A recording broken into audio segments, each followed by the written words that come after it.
memadukan. Tidak harus berarti menyatukan. Dua kata ini mempunyai kata yang berbeda ya teman-teman. Jadi itu tadi tujuannya untuk memadukan, tak harus berarti menyatukan atau bahkan mencampur adukan.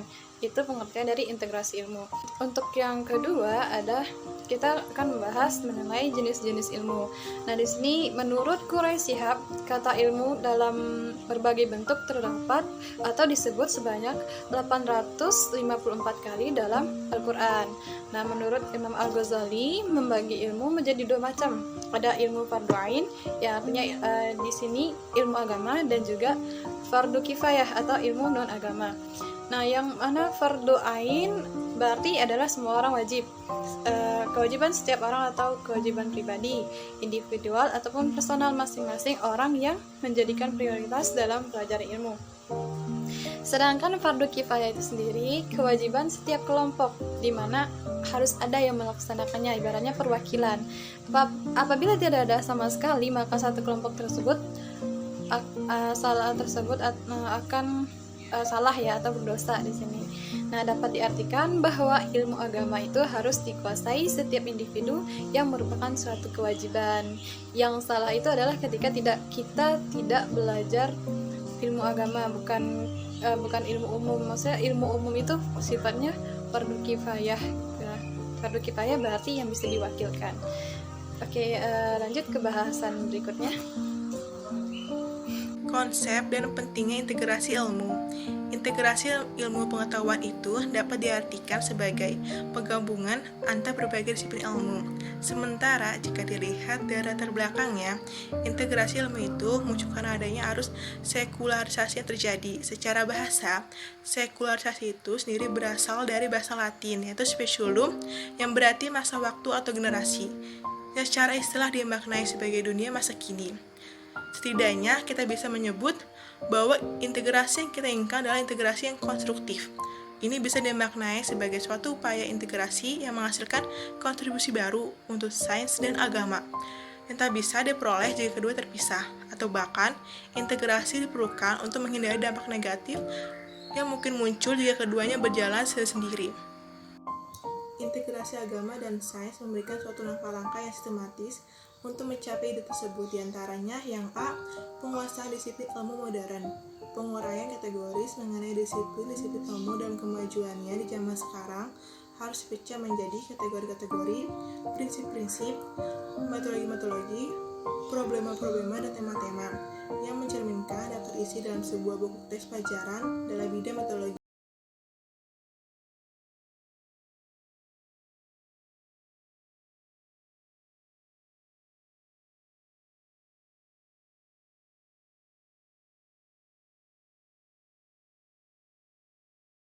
Serta pertumbuhan metodologinya, serta mencantumkan karya-karya terpenting. Konsep integrasi ilmu dan agama. Dunia Islam pernah mencapai masa kejayaan pada kisaran abad ke-6 sampai 12 Masehi. Dalam hal iptek dan peradaban yang ditandai dengan maraknya kajian tentang ilmu pengetahuan dan filsafat, sehingga saat itu dunia Islam menjadi mercusuar dunia, baik di belahan timur maupun belahan barat. Bukti fisik yang bisa dilihat bahwa masa tersebut banyak ilmuwan dan filosof kaliber dunia di berbagai disiplin ilmu.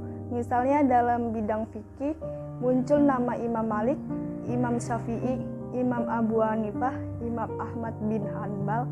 Dalam bidang filsafat ada Al-Kindi, Al-Farabi, Ibnu Sina, dan Abu Yazid.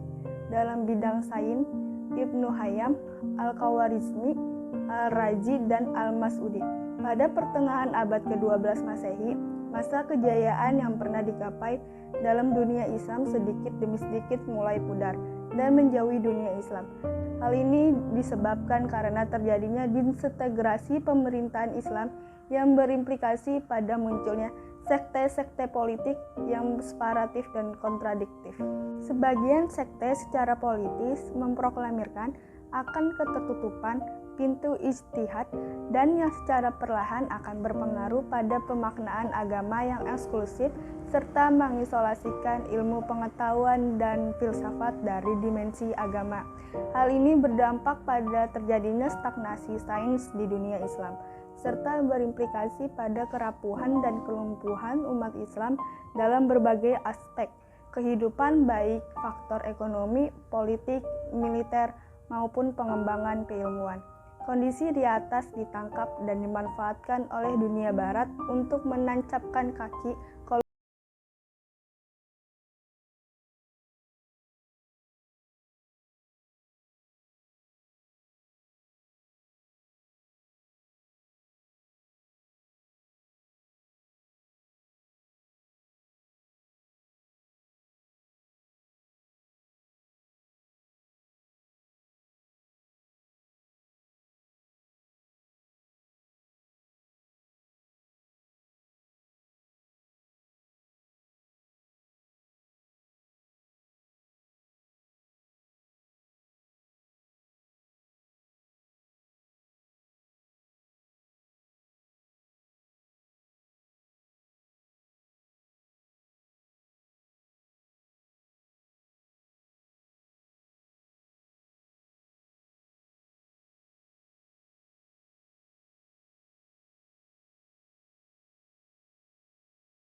fardu ain dan ilmu-ilmu non-agama fardu kifayah.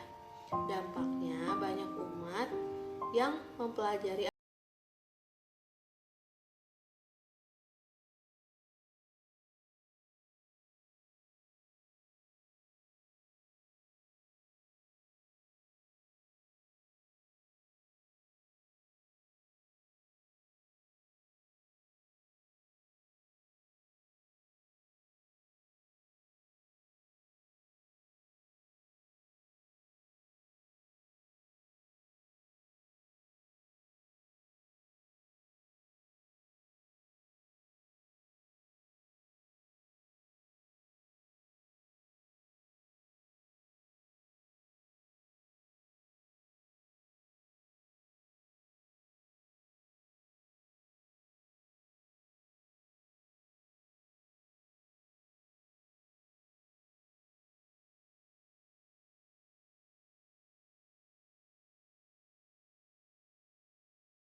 adalah kesatuan yang integral. Kemudian yang ketiga yaitu kesatuan kebenaran. Nah, kesatuan kebenaran atau bisa disebut juga ya itu pengetahuan. Nah, kebenaran ini bersumber pada realitas, dan jika semua realitas berasal dari sumber yang sama, yaitu Tuhan. Kemudian selanjutnya yaitu kesatuan hidup. Kesimpulannya, jadi integrasi berasal dari bahasa Inggris yaitu integrate atau integration yang berarti menyatupadukan, penggabungan atau penyatuan menjadi kesatuan yang utuh. Menurut Islam, ilmu terbagi menjadi dua, yaitu ilmu yang bersifat materi, dapat didengar, dilihat, dan dirasakan, kemudian ilmu yang bersifat non-materi, yaitu spiritual, keyakinan, dan motivasi ketenangan jiwa.